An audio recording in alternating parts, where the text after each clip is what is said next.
Hello everyone, my name is Rachel. Welcome back to my channel. I am so excited to bring you this massive May TBR, or my May reading plans. The main reason why I'm so happy to be filming this video is that I just filmed a video all about books that I did not finish, books that didn't work out well for me, and making videos like that kind of makes me sad because I would much prefer to talk about the positive aspects of reading and books that I love and or books that I'm excited to read and all those things. But I will link that video up in the cards above because that video will be posted before this one.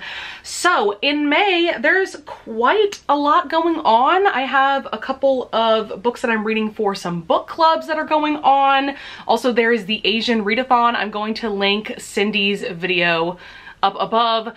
She just released this video a few hours ago on the day that I'm filming this, which is April 22nd, in case you're curious.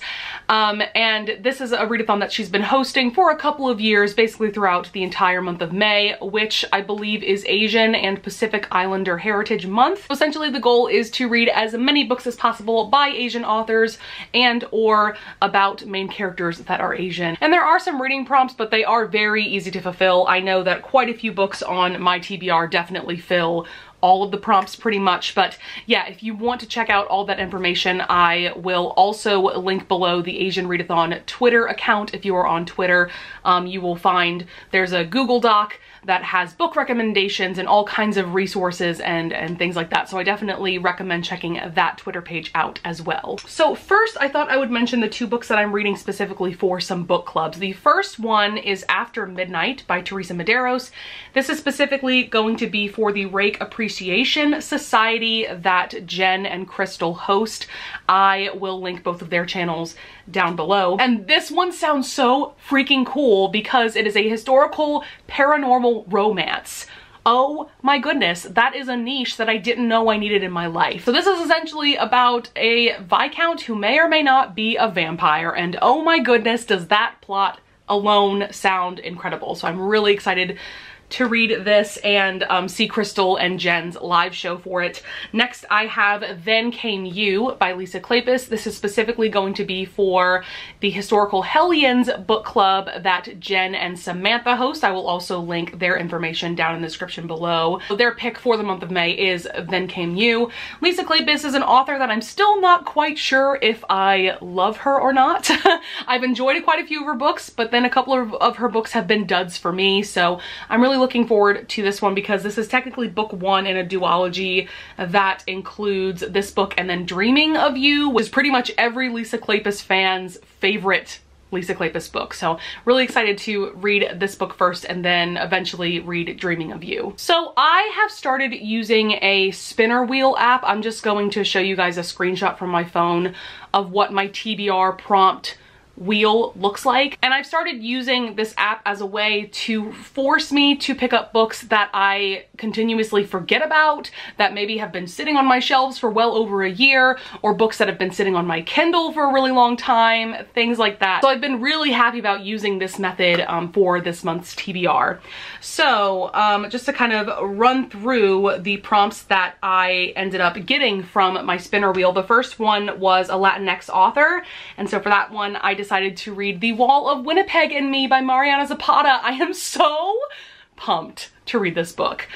I have read one Mariana Zapata book, which was With Lugov with Love. It was one of my favorite romances of 2020, so I knew that I needed to pick up another book by her ASAP, and this one I have heard from a lot of Mariana Zapata fans is their top favorite book by her.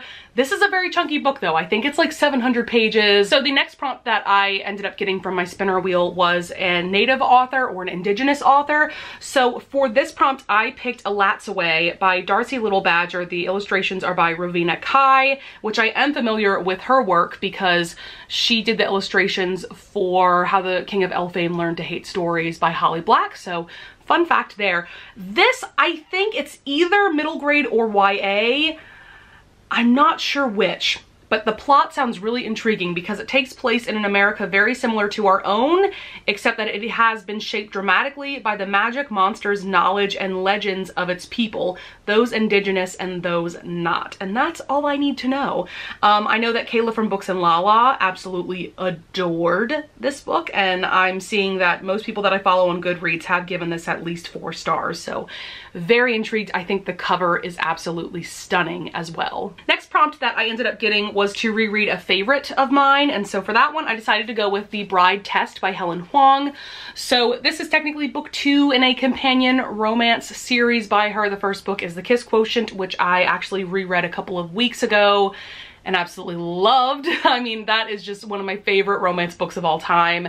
And I remember really enjoying this one as well. And the main reason why I wanted to reread these 2 books is because the third book, which is The Heart Principle, is finally coming out in just a couple of months. We are finally getting Kwan's story, and I am just dying to get that book in my hands. In this story, we are following Kai, who is the cousin of Michael, who was the hero in The Kiss Quotient.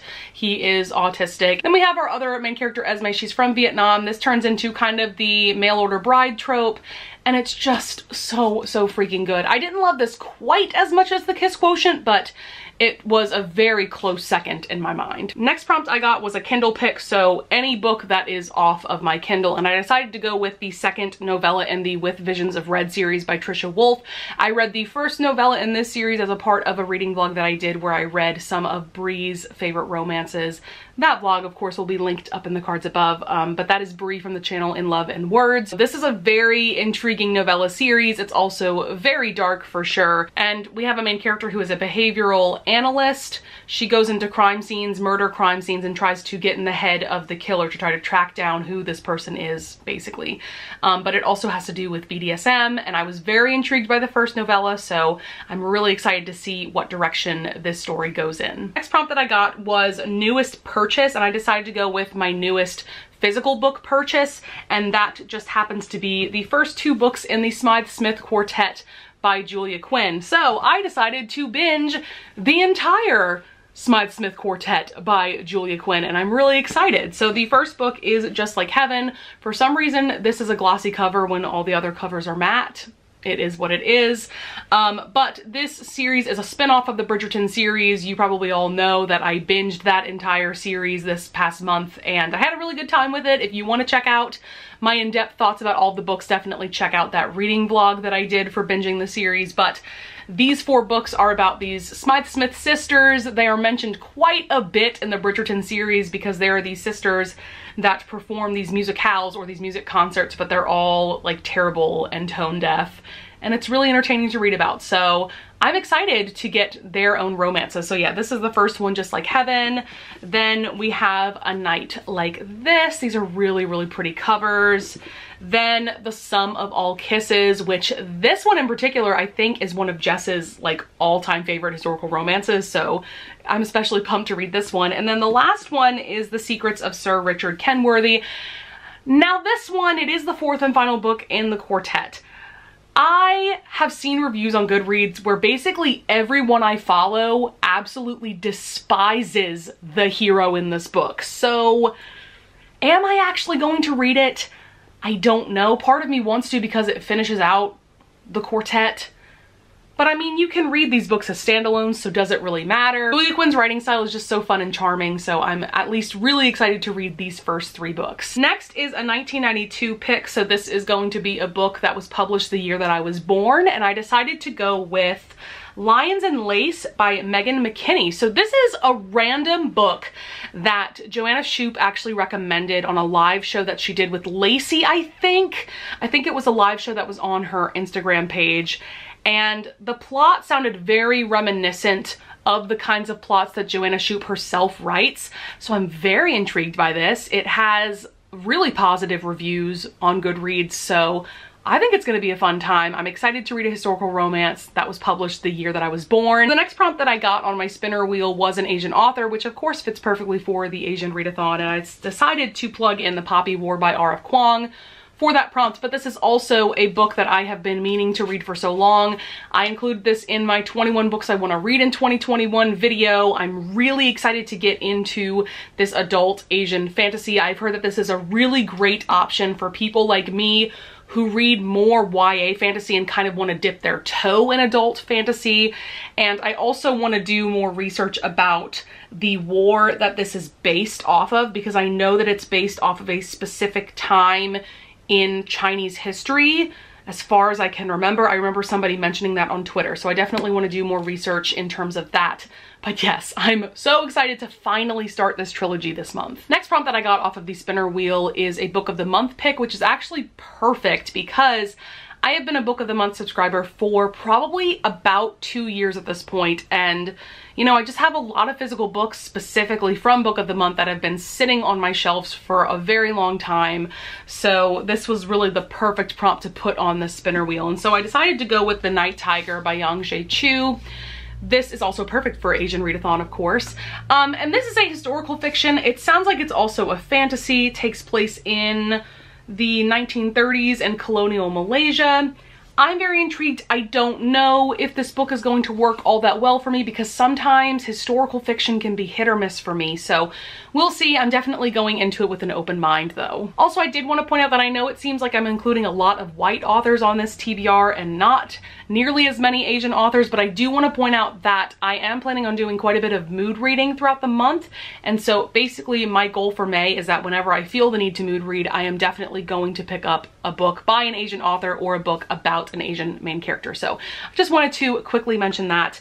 But the next prompt that I got off of my spinner wheel was a fantasy romance. And so I decided to read the Bridge Kingdom duet or duology by Danielle L. Jensen. As far as I know, this is just a duet. I don't think she's planning on writing any more books in this series, but this is a duology that I've been hearing so many amazing things about. I know Jess very recently read this and really loved at least this first book, and I've heard really positive things about the second book as well. I know that it's like an actual enemies to lovers story. I think that it's about a princess who is essentially sent to spy on and kill her new husband. So it sounds like it's also an arranged marriage trope, and I am so excited. Next prompt I got off of the spinner wheel is a paranormal romance, and for this one, I'm really, really excited. Okay, I'm reading Slave to Sensation by Nalini Singh. I'm so excited to finally check out this author's works. She has written so many books in this series alone, which is the Psy Changeling series, and I've just heard nothing but fantastic things about this entire series. And then this is kind of a random pick. This didn't come off of the spinner wheel or anything, but I really want to read The Comeback by E.L. Shen. First of all, I adore this cover. I think this is a middle grade novel about our main character who is an Asian girl, and she is a figure skater. That's all that I know. That's all that I need to know. This sounds adorable and amazing. I am obsessed with figure skating, anything figure skating related. If you have recommendations for books about figure skaters, please leave them down in the comments below, because really the only book that I have read about that is From Lukov with Love, and that's one of my favorite romances ever. But I definitely want to read more books about this sport. And then another new reading goal for me has been to read at least one nonfiction book per month. I have been really terrible at this in the past few months because nonfiction doesn't really attract me, but I do enjoy those kind of books as I'm reading them. So I just need to push myself to read more of them. So for this month, I decided to go with Know My Name by Chanel Miller. I am so excited to get into this one. And also just a fun fact, Chanel Miller does have Asian heritage, in case you were curious about that and you also wanted to read this for Asian Readathon. I've just heard that this is an incredible memoir that will change the way that you think about sexual assault and all of the issues surrounding it. So I'm really looking forward to reading this month. And last but certainly not least, I'm totally going to blame Jen and Crystal for this, but I'm going to binge the entire Maiden Lane series by Elizabeth Hoyt, and I am so excited. Oh my goodness. Okay, so this series has at least, I want to say, I think 10 to 12 books, but I own what, the first like 9? And I actually have read book 3 of this series randomly. I know that I should have probably read these books in order, even though they are technically standalone, but there's also kind of an overarching plot that goes throughout all of the books. So yeah, I'm just gonna kind of quickly show you all the books in the series. The first one is Wicked Intentions, and this is the original cover. I know that this series has undergone, I think, a couple of cover changes at this point, but I prefer this one for sure. And I'll also show you the step back because it's gorgeous. But this series is all about the Ghost of St. Giles, which is a masked vigilante that goes around fighting crimes. This is kind of the historical romance version of a Batman kind of story. And from what I understand throughout the series, we see different people take on the persona of the Ghost of St. Giles. So, that just sounds absolutely fantastic. Okay, so yes, this is the first book. Then we have Notorious Pleasures. There's that beautiful step back. And we have the third book, Scandalous Desires, the one that I just mentioned, and this amazing bathtub step back, probably my favorite step back of the series. Absolutely obsessed. Then we have Thief of Shadows, which I do not have a copy that has the step back, unfortunately. This is the book that people like shout from the rooftops about because it is a virgin hero trope, and this is also the first book in the series, and it is book 4 of the series where we actually get the romance of someone who is the Ghost of St. Giles. From what I understand, I could be wrong about that, but it sounds like that's the case. So really, really pumped about this one for sure. Then we have Lord of Darkness, which I actually have an autographed copy of. There is Elizabeth Hoyt's signature, so how exciting is that? But yeah, unfortunately this copy does not have a step back either. It is what it is. Then we have Duke of Midnight, which I think is another fan favorite of the series. Again, no step back, unfortunately. And we have Darling Beast, and here's that step back. Then after that is Dearest Rogue, which is another fan favorite of the series. I know so many people that adore this book, and it does sound amazing because it's about a blind heroine and a romance with, I think, her bodyguard. That sounds fantastic. And here's that gorgeous, gorgeous step back. And then the final book that I own is Sweetest Scoundrel. And here is the step back for that one. And then I think there's 2 or 3 other books in the series. So yeah, with this Maiden Lane series, I am not quite sure what I want to do in terms of, should I do a reading vlog where I binge all of these books and you get all of my thoughts as I'm reading them? Or should I do a dedicated video where I review all of the books and then rank them from my least favorite to my most favorite? The only reason why I'm hesitant about doing a reading vlog is that there are, like I said, at least like 10 to 12 books in the series. So that would be a very long reading vlog. That would definitely be well over an hour. And I just know that a lot of people wouldn't want to watch a reading vlog that long. So I don't really know. Definitely let me know your thoughts in the comments below. Do you want me to do a reading vlog, or do you just want me to do a review, which would definitely be a shorter video? All right, guys, that's going to be it for this huge TBR. As you can tell, I am so excited about reading all of these books in May, and I would love to hear your thoughts in the comments below about what books you're planning on reading next month. I would also love it if you would leave a like and subscribe, and I thank you in advance if you do. And with that being said, I'll see you guys in the next video. Bye!